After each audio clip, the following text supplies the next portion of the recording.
Even online classes, class 10th, subject science, chapter 10, part 2, image formation by spherical mirror.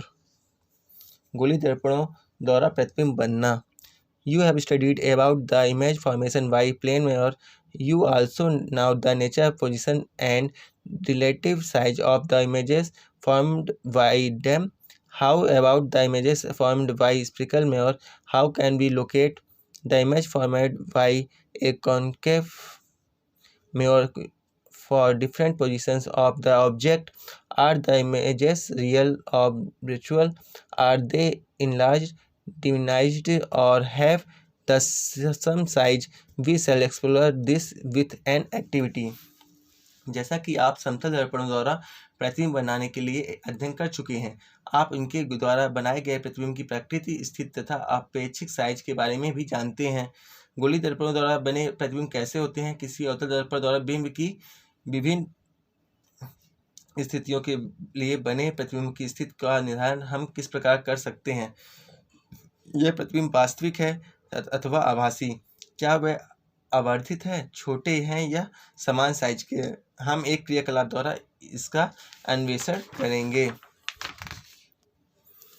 You will see in the above activity that the nature, position, and size of the image formed by a concave mirror depend on the position of the object in relation to points P, F, and C. The image formed is real for some position of the object. It is found to be a virtual image for a certain other position. The image is either magnified, reduced, or has the some size depending on the position of the object. A summary of these observation is given for your reference in table 10.1.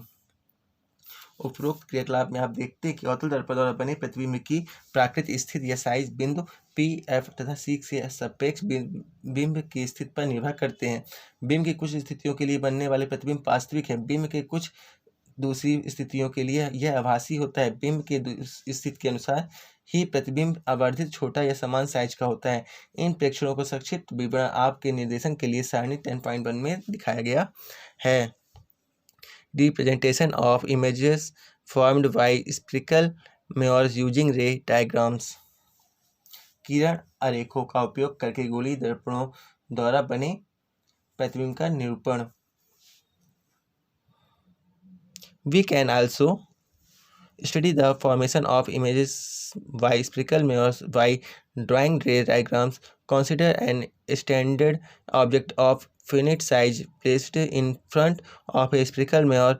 Its small portion of the standard object act like a point source. An infinite number of rays originate from each of these points to construct the rays diagram. In order to locate the image of an object, an arbitrarily large number of rays emanating from a point could be considered. However, it is more convenient to consider only two rays for the sake of clarity of the ray diagram. These rays are so chosen that it is easy to know their direction after reflection from the mirror. गोली दर्पण द्वारा प्रतिबिंबों के बनने का अध्ययन हम किरण आरेख खींच कर भी कर सकते हैं. गोली दर्पण के सामने रखे एक सीमित साइज के विस्तृत बिंब पर विचार कीजिए. इस बिंब का प्रत्येक छोटा भाग एक बिंदु बिंब की भांति कार्य करता है. इन बिंदुओं के प्रत्येक से अनंत किरणें उत्पन्न होती हैं. बिंब के प्रतिबिंब का स्थान निर्धारण करने के लिए किरण आरेख बनाते समय किसी बिंदु के निकालने वाली रेखा की विशाल संख्या में से सुविधानुसार कुछ को चुना जा सकता है. तथापि किरण आरेख की स्पष्टता के लिए दो किरणों पर विचार करना अधिक सुविधाजनक है. ये किरणें ऐसी हो कि दर्पण से परिवर्तन के पश्चात उनकी दशाओं का जानना आसान हो जाता है. The intersection of it at last two reflected rays give the position of image of the point object. Any two of the flowing rays can be considered for locating the image. कम से कम दो परिवर्तित किरणों के प्रतिच्छेदन से किसी बिंदु बिंब के प्रतिबिंब की स्थिति ज्ञात की जा सकती है. प्रतिबिंब के स्थान निर्धारण के लिए निम्न में से किन्हीं दो किरणों पर विचार किया जा सकता है। First, a ray parallel to the principal axis after reflection will pass toward the principal focus in case of a concave mirror of appear to diverge from the principal focus in case of a convex mirror. This is illustrated in figure 9.3a and b. दर्पण के मुख्य अक्ष के समांतर प्रकाश किरण परावर्तन के पश्चात अवतल दर्पण के मुख्य फोकस से गुजरती है तथा उत्तल दर्पण के मुख्य फोकस से प्रतीत होती है, जो अब चित्र 10.3 में ए एवं बी में दर्शाया गया है।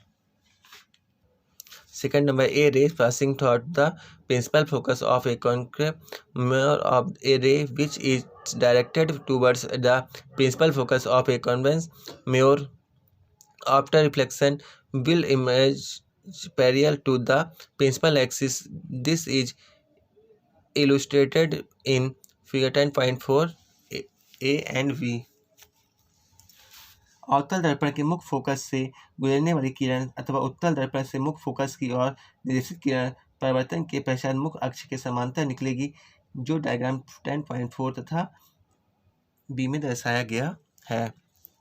A ray passing through the center of curvature of a concave mirror or directed in the direction of the center of curvature of a convex mirror after reflection is reflected back along the sum path. This is illustrated in figure 10.5a and b. The light rays come back along the sum path because the incident rays fall on the mirror along the normal to the reflecting surface. अवतल दर्पण के मुख्य focus से गुजरने वाली किरण अथवा उत्तल दर्पण से मुख्य फोकस की ओर निर्देशित किरण परिवर्तन के पश्चात मुख्य अक्ष के समांतर निकलेंगी, जो डायग्राम 10.4 में ए तथा बी में दर्शाया गया है। अवतल दर्पण के वक्ता केंद्र से गुजरने वाली किरण अथवा उत्तल दर्पण के वक्ता केंद्र की ओर निर्देशित किरण परिवर्तन के पश्चात उस पथ के अनुदिश वापस परिवर्तित हो जाती है, जिसे 10.5a तथा 10.5b में दर्शाया गया है। प्रकाश की किरणें उस पथ से इसलिए वापस आती हैं क्योंकि आपतित किरणें दर्पण के परावर्तक पृष्ठ पर अवलंब के अनुदिश पड़ती हैं। A ray incident obliquely to the principal axis towards a point pole of the mirror on the concave mirror 10.6 or a convex mirror 10.6b is reflected obliquely. The incident and reflected rays follow the laws of reflection at the point of incidence, point P, making equal angles with the principal axis. अवतल दर्पण 10.6a अथवा उत्तल दर्पण चित्र 10.6b में बिंदु P दर्पण ध्रुव की ओर मुख्य अक्ष से त्रियक दिशा में आपतित किरण त्रियक दिशा से ही परिवर्तित होती है। आपतित तथा परावर्तित किरणें आपतन बिंदु P पर मुख्य अक्ष से समान कोण बनाते हुए परिवर्तन के नियमों का पालन करती है। Remember that in all the above cases, the law of reflection are flawed at the point of incidence. The incident rays is reflected in such a way that the angle of reflection equal the angle of incidence. यदि याद रखिए कि उपरोक्त सभी स्थितियों में परिवर्तन के नियमों का पालन होता है। आपतन बिंदु पर आपतित किरणें इस प्रकार परिवर्तित होती हैं कि परिवर्तन कोण का मान सदैव आपतन कोण के मान के बराबर होता है। Image formation by concave mirror. अवतल दर्पण तथा द्वारा प्रतिबिंब बनना। Figure 10.7 illustrated the rays diagram for the formation of image by a concave mirror for various position of the object. 10.7a से F के बिंदु पर विभिन्न स्थितियों के लिए अवतल दर्पण द्वारा प्रतिबिंब का बनना किरण आरेखों द्वारा दर्शाया गया है। Uses of concept mayor. Concave mayor. अवतल दर्पणों का उपयोग. Concave mirror are commonly used in torch searchlights and vehicles headlights to get powerful parallel beams of light. They are often used as saving mirrors to see a large number image of the face. The dentists use concave mirror to see large images to the teeth of patients. Large concave mirrors are used to concentrate sunlight to produce heat in solar furnaces.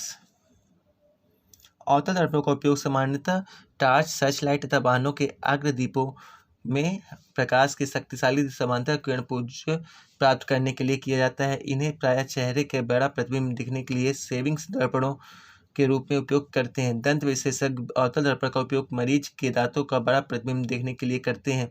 सौर भट्टियों में सूर्य के प्रकाश को केंद्रित करने के लिए बड़े अवतल दर्पणों का उपयोग भी किया जाता है. Image formation by a convex mirror. उत्तल दर्पण द्वारा प्रतिबिंब बनाना. We studied the image formation by a concave mirror. Now we shall study the formation of image by a convex mirror. हमने अवतल दर्पण द्वारा प्रतिबिंब बनाने के बारे में अध्ययन किया है. अब हम अवतल दर्पण द्वारा प्रतिबिंब बनाने के बारे में अध्ययन करेंगे. We consider two positions of the object for studying the large formed by a convex mirror. First is when the object is at infinity, and the second position is when the object is at a finite distance from the mirror. The bridge diagrams for the formation of image by a convex mirror for these two positions of the object are shown in figure 10.8 and A and B respectively. The results are summarized in table 10.2. उत्तर दर्पण द्वारा बने प्रतिबिंब का अध्ययन करने के लिए हम बिंब की दो स्थितियों पर विचार करते हैं. पहली स्थिति में बिंब अनंत दूरी पर है और दूसरी स्थिति पर बिंब दर्पण से कुछ निश्चित दूरी पर है. बिंब के इन दो स्थितियों के लिए उत्तर दर्पण द्वारा बनाए गए प्रतिबिंब के किरण आरेखों का क्रमशः 10.8 तथा 10.b में दर्शाया गया है. परिणाम के सचित विवरण सारणी में दर्शाया गया है. You have so far studied the image formation by a plane mirror, a concave mirror, and a convex mirror. Which of the mirrors will give the full image of a large object? Let's explore thought and activity. अभी तक आपने समतल दर्पण, अवतल दर्पण और प्रतिबिंब बनाने के बारे में अध्ययन किया गया है. इनमें से कौन सा दर्पण किसी बड़े बिंब के पूरा प्रतिबिंब बनाएगा? आइए एक क्रियाकलाप द्वारा हम इनका अन्वेषण करें. You can see a full-length image of a tall building tree in a small convex mirror. One such mirror is fitted in a wall of Agra Fort facing Taj Mahal. If you visit the Agra Fort, try to observe the full image of Taj Mahal. To view distantly, you should stand suitably at the trace adjoining the wall.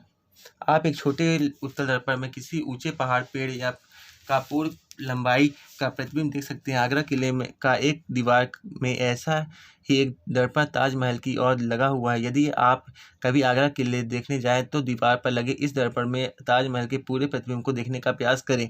मकबरे को स्पष्ट देखने के लिए आपको दीवार से सटी हुई छत पर उचित स्थान पर खड़ा होना पड़ेगा. Uses of convex mirror. उत्तल दर्पणों का उपयोग. Convex mirror are commonly used as rear viewing mirrors in vehicle. These mirrors are fitted on the sides of the vehicle, enabling the driver to see traffic behind him. Her to facilitate safe driving, convex mirrors are prepared because they always give an erect thought demonstrate image. Also, they have a wider field of view as they are cropped outward. This convex mirror enables the driver to view much larger area than would be possible with a plane mirror. उत्तल दर्पणों का उपयोग सामान्यतः वाहनों के पक्ष दृष्टिविंग दर्पणों के रूप में किया जाता है। ये दर्पण वाहन के पार्श्व में लगे होते हैं। इनमें से ड्राइवर अपने पीछे के वाहनों को देख सकता है, जिसमें से सुरक्षित रूप से वाहन चला सकते हैं। उत्तल दर्पणों को इसलिए प्राथमिकता देते हैं क्योंकि वह सदैव सीधा प्रतिबिंब बनाते हैं। यद्यपि एक छोटा होता है, इनका दृष्टि क्षेत्र भी बहुत अधिक है क्योंकि ये बाहर की ओर विकृत होते हैं। अतः समतल दर्पण की तुलना में उत्तल दर्पण ड्राइवर को अपने पीछे की बहुत बड़े क्षेत्र को देखने में समर्थ बनाता है। सिंक convention for reflection by spectral mirror. गोलीय दर्पणों द्वारा परिवर्तन के लिए चिन्ह परिपाटी। While dealing with the reflection of light by spherical mirror, we shall follow a set of Singh conventions called the New Cartesian Singh conventions. In this convention, the pole P of the mirror is taken as the origin 10.9. The principal axis of the mirror is taken as the x-axis. X-axis of the coordinate system. The conventions are as follow. गोलीय दर्पण द्वारा प्रकाश के परिवर्तन पर विचार करते समय हम एक निश्चित चिन्ह परिपाटी का पालन करेंगे, जिसे नई कार्तिकीय चिन्ह परिपाटी कहते हैं। इस परिपाटी में दर्पणों को ध्रुव P के मूल बिंदु बनाते हैं, जिसे 10.9 दर्पण के मुख्य अक्ष को निर्देशित पद्धति पर x अक्ष लिया जाता है। यह परिपाटी निम्न प्रकार के हैं। First, the object is always placed to the left of the mirror. This implies that the light from the object falls off the mirror from the left hand side. बिंब सदैव दर्पण के बाईं ओर रखा जाता है, जिसका अर्थ है कि दर्पण पर बिंब से प्रकाश बाईं की ओर आपतित होता है। All distances parallel to the principal axis are measured from the pole of the mirror. मुख्य अक्ष के समांतर सभी दूरियां दर्पण के रूप में मापी जाती हैं। All the distances measured to the right of the origin along are taken as positive, while those measured to the left of the origin are taken as negative. मूल बिंदु की दाईं ओर मापी गई सभी दूरियां धनात्मक मानी जाती, जबकि मूल बिंदु के बाईं ओर मापी गई दूरियां ऋणात्मक मानी जाती है। Distance measured perpendicular to the above the principal axis are taken as positive. मुख्य अक्ष की लंबता तथा ऊपर की ओर मापी जाने वाली दूरियां धनात्मक मानी जाती हैं। Distance measured perpendicular to and below the principal axis are taken as negative. मुख्य अक्ष की लंबता तथा नीचे की ओर मापी जाने वाली दूरियां ऋणात्मक मानी जाती हैं। The new Cartesian Singh convention described above is illustrated in 10.9 for your reference. These Singh conventions are applied to obtain the mirror formula and solve related numerical problem. ऊपर वर्णित नई कार्तिकीय चिन्ह परिपाटी आपके संदर्भ के लिए 10.9 में दर्शाई गई है। यह चिन्ह परिपाटी दर्पण के सूत्र प्राप्त करने तथा संबंधित आंकिक प्रश्नों को हल करने के लिए प्रयुक्त की गई है। Thank you.